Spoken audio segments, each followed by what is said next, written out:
thinking about the one loose end I haven't tied up. A young girl who's out there somewhere, helpless in the hands of a drooling lunatic.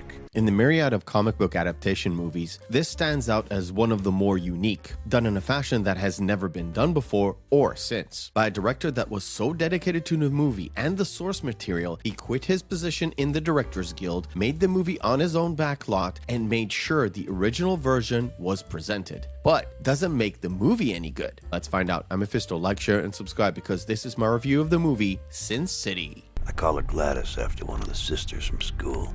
She's almost lived up to the name. Sin City is a neo-noir drama directed by Robert Rodriguez and Frank Miller. The movie is an almost shot-for-shot adaptation of the graphical novel written by Frank Miller himself. In fact, it is based on the first, third, and fourth books of the series. Sin City is one of those films that back in the early 2000s, no studio wanted to touch, especially with a director like Robert Rodriguez that insisted on creative control. The fact that he shot, edited, and even scored the film on his own backlot in Arizona and kept the budget down helped convince risk takers Miramax to back him anyway. It was Rodriguez who brought in Frank Miller and insisted on him being the co-director, but the Directors Guild said no, so he resigned from the guild, paving the way for that co-credit. This clown's got a big mean drunk on. And he's got 4 friends out there in the hall, breathing hard and just as drunk as he is. But before I get to the story, I want to mention one thing. The movie has a few versions. The theatrical cut took all 3 stories and jumbled them up together in a non-linear fashion, sort of like the story told in Pulp Fiction. Later on, in the extended cut, deleted scenes were added and the 3 stories were told separately and linearly, each making a chapter in the movie, sort of like a TV show or a comic book. So my brief rundown of the story will be according to that, and I'm leaving some surprise elements along the way. What if I finally turn into what they've always said I was gonna turn into? A maniac.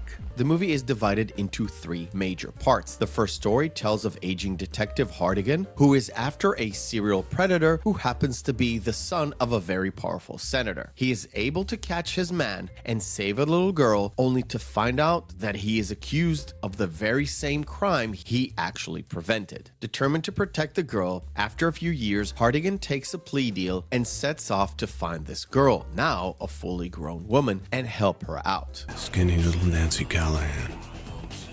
She grew up. She filled out. The second story tells the tale of Marv, who fell in love with a woman named Goldie, who despite Marv's looks, treated him well. After a night of passion, Marv discovers that Goldie is dead beside him and the cops are after him. And now he is dead set to find the man who set him up and tried to kill him. This is the old days, man, the bad days, the all or nothing days. They're back. There's no choices left. The third tale is the story of Dwight, who one night gets in the crosshairs of Jackie Boy because he is dating his ex-girlfriend. Dwight ends up following Jackie Boy into Old Town, a part of the city run by hookers. After a brief altercation, Dwight and the girls discover the ugly truth and that they need to clean up their own mess before the cops and, even more importantly, the mob and the pimps find out the truth and will bring down chaos into Old Town. I don't have nearly enough cash on me to bribe this cop.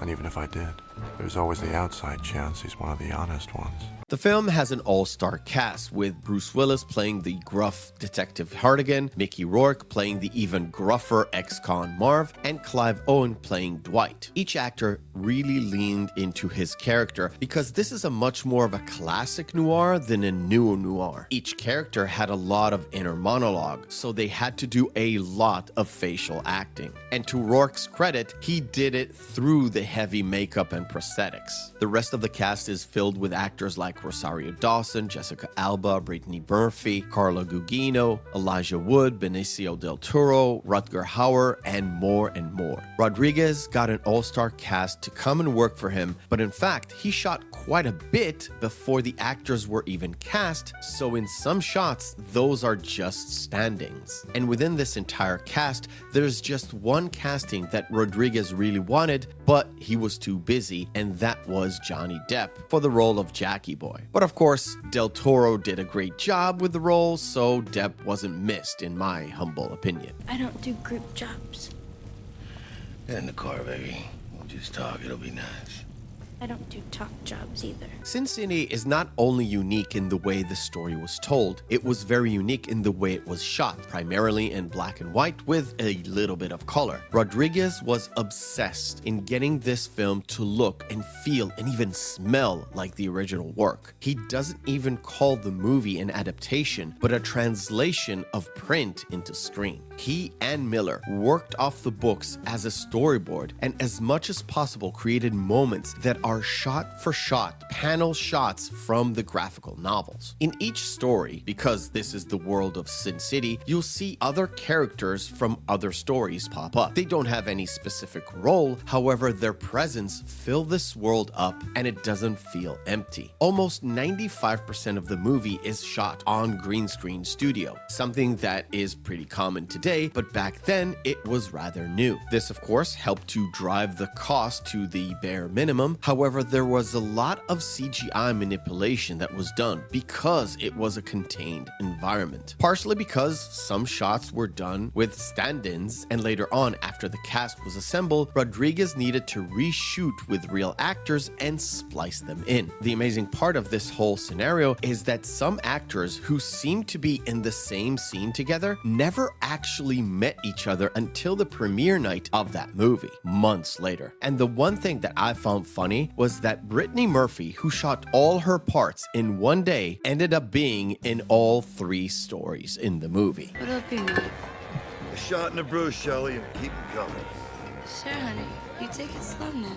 To summarize, Sin City is sort of an old school movie, but with a modern twist that contained a lot more brutality than your regular classical noir from the 40s and 50s. It glorified the books that it actually adapted, however, it did tone down the violence from the books. This is of course to please the MPAA that were not satisfied with some more of the graphical parts of it. But the movie did retain the brutal nature of it and does not spare you from tough subjects that the mere mention of them on YouTube will flag this video. But putting the brutality aside, the movie is still a great noir story, with one part being much closer to the detective noir, the second part a revenge noir, and the third a combination of the two. It is shot supremely well and looks incredible. It is compelling regardless which version you're watching, the theatrical or the extended cut. And you can tell Rodriguez put a lot of passion behind this project. It is an awesome movie that I will highly recommend you pick up to watch. And my personal preference in terms of version, I would go for the extended cut, which is much more readily available, because I did enjoy the reworking of the edits to make it 3 separate contained stories. Power don't come from a badge or a gun. Power comes from lying. I thank you for watching, and remember, hope is a good thing, maybe even the best of things, and no good thing ever dies. I'll see you on the next video.